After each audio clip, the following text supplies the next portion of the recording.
How do we teach or model for young women how to own their power? This was a hard one for me too, or not, it's complex, I think, not hard.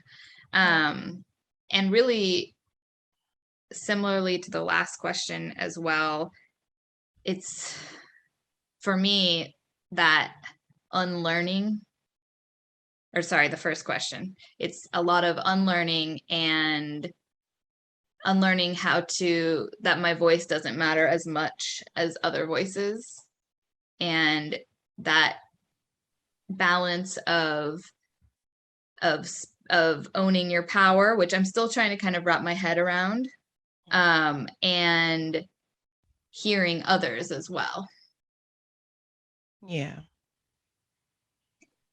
And when I think about my daughter, I want her to always see me. And actually, I had a conversation this weekend with someone where the conversation was about a difficult issue.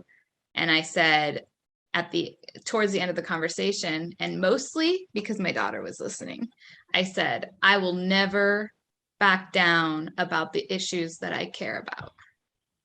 Because the conversation wasn't really going anywhere. It was a good conversation, but I wasn't trying to change somebody's opinion. But I just wanted to say, like, I will always use my voice to stand up for issues and people that need it. And I remember thinking, my daughter's listening. I want her to do that too. I think growing up, I was in a 26-year relationship with my kid's dad. And I felt, you know how sometimes you feel yourself going in different directions. Your plane is just going different direction. It's just going different direction. And my daughter and my son watched me separate, and be okay with it.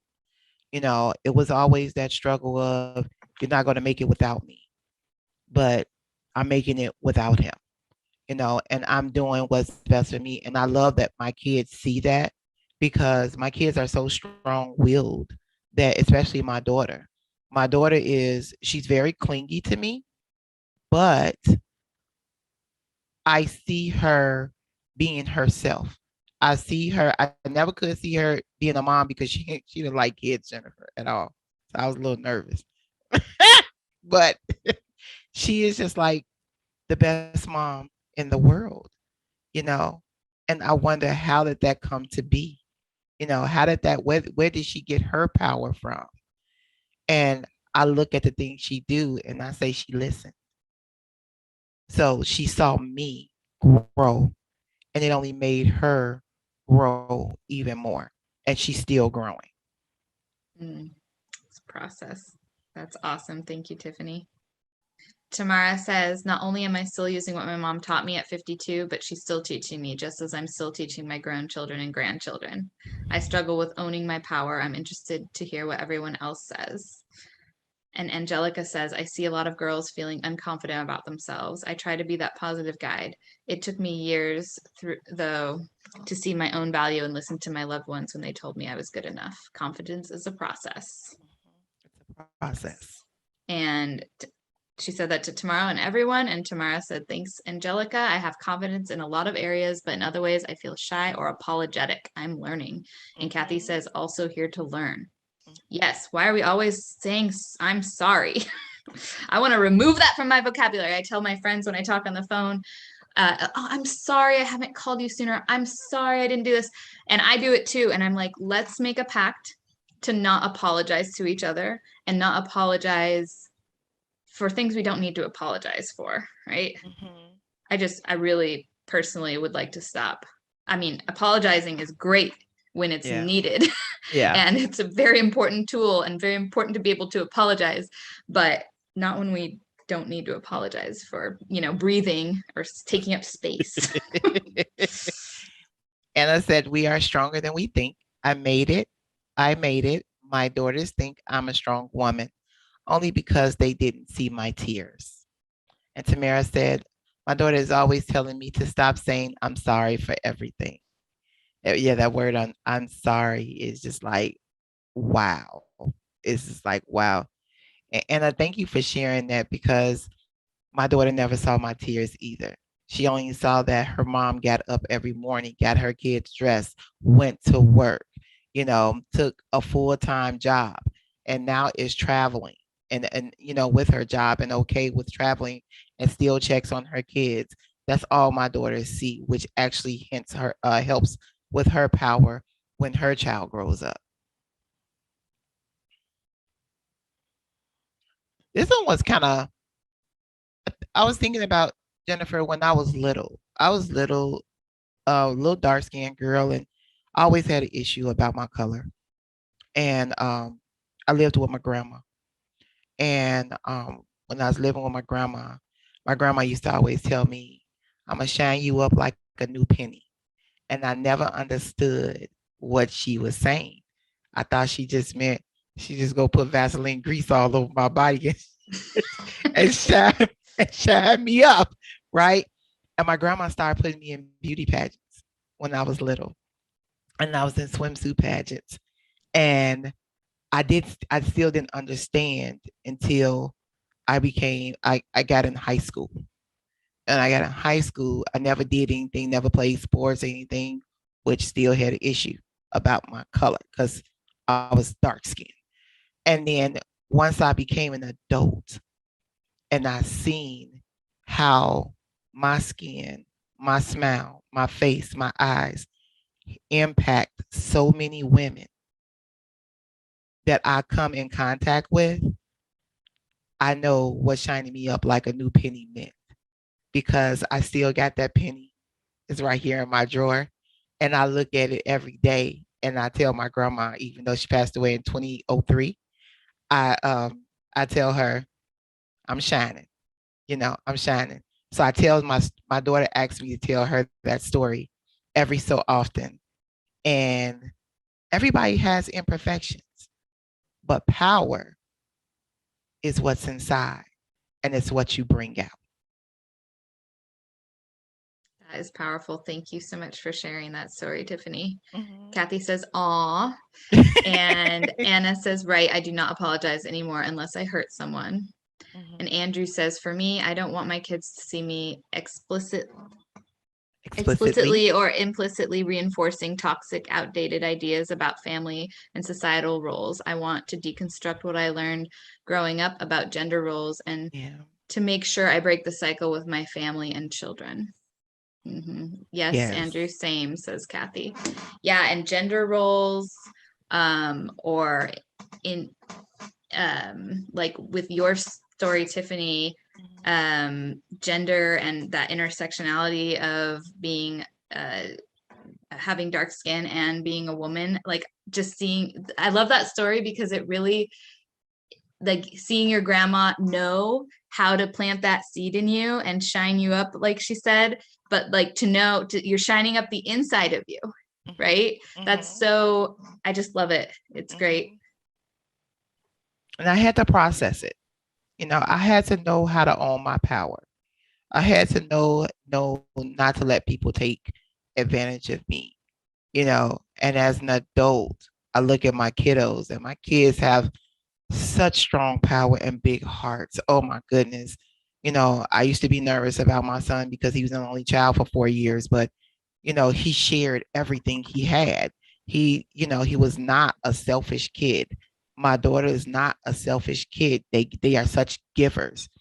And I tell them part of this is your power when you're giving, right? You're giving what you don't have to other people so they can have what you have.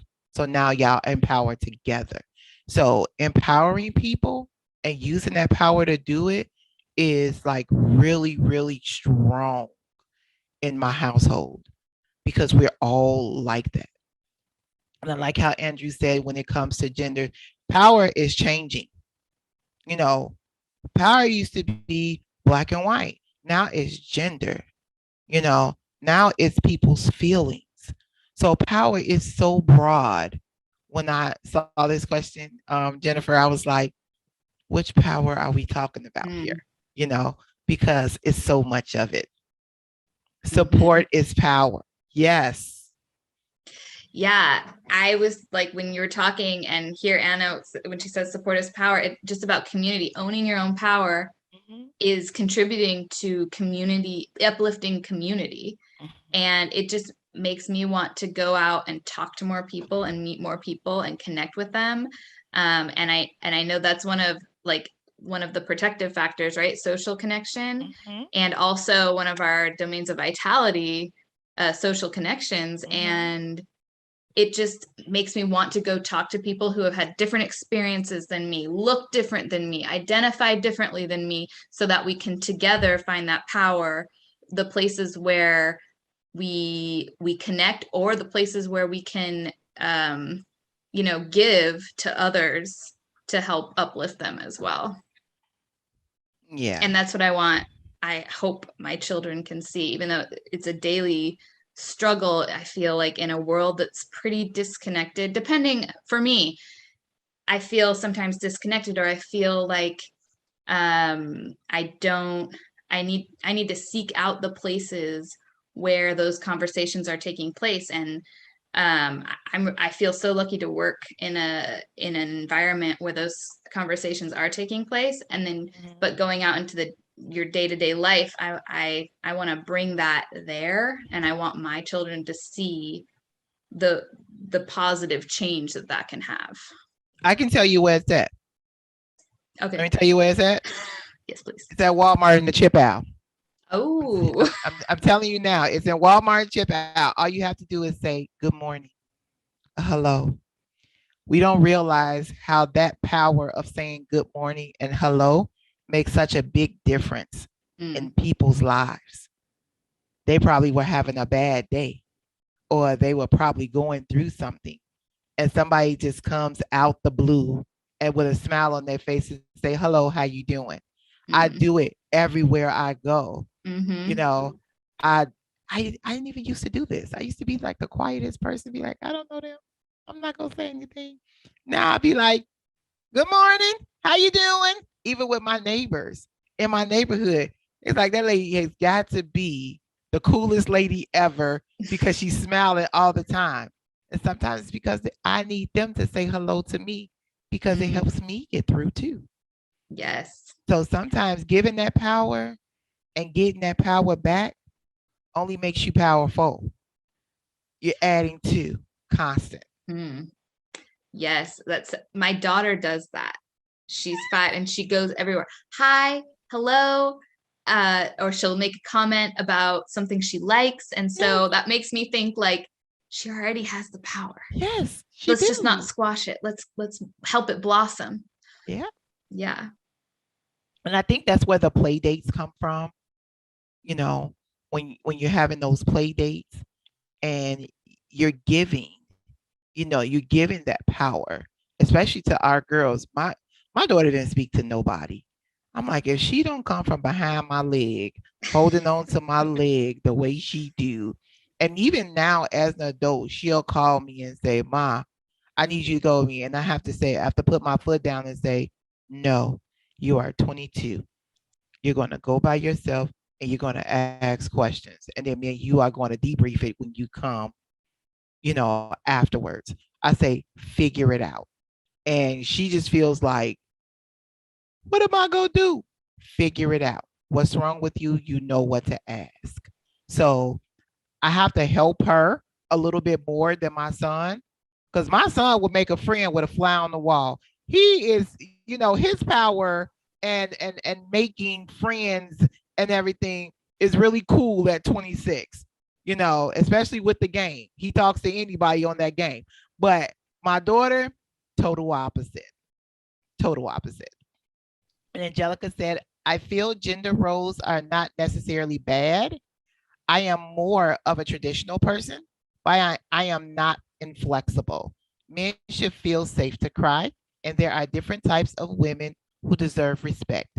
There, however, should still be roles. My faith guides my viewpoint. Thank you for sharing that, Angelica. And I'm telling you, those my kids' stories, I can have you laughing all day. Tamara said, Now that you are talking more about it, I think I do better than I thought about. I think I do better than I thought about owning my power. You do. You do. That's why I Sit love back and these reflect. conversations. Yeah. Sit And back and reflect. mhm, that deep, that self-reflection that the cafe questions can bring about is really powerful, because I think I am doing better than I thought too, honestly. I was like, oh boy, it's a good thing this webinar is just talking about questions, because I feel like I have so much to do in this realm. And then you talk to people and you get to connect with people, and it's like, hey, we're supporting each other just by talking about it. Mhm. And also with these cafe questions, they give us that deep self-reflection because nobody has ever asked us these questions before. I've never talked about these questions with my friends, or anything like that. So, I mean, being put on the spot and given a question, Jennifer, is just like, okay, now I gotta think about it. I have to really think about, do I do this? Do I develop power? Do I have power? Especially as a woman, do I have, yeah, I own power. I can look around this room and everything, even though I'm packing, but I can look around this room and I'm like, yeah, power is all through this. This is all me.